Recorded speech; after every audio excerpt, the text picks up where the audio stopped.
We all know how devastating some online scams can be, especially those involving elderly victims.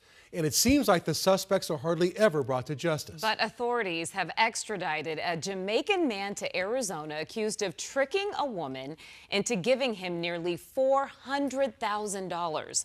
12 News journalist Joe Dana shares this FBI warning on the dangers of these scams. Look, I've been covering these online scams for more than 2 decades. Rarely do authorities successfully prosecute suspects who are outside of the country.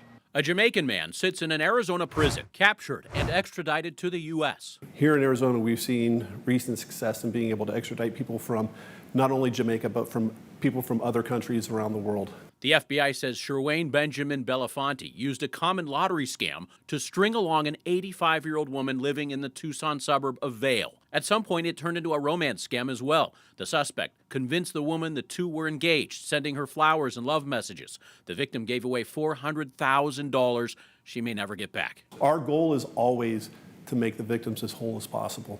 And that's through a lot of different ways that we can try to do it.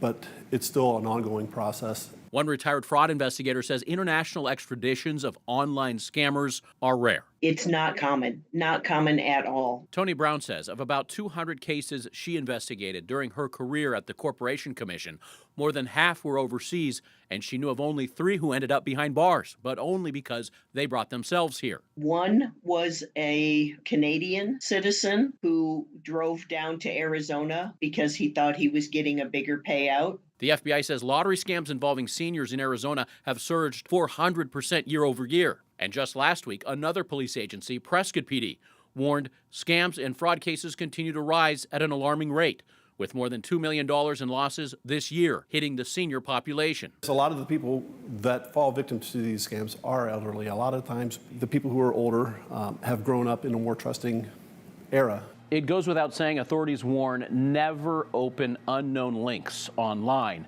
and never provide personal information to someone who has contacted you first. We have more tips right now at 12news.com. Back to you. All right, Joe, thank you.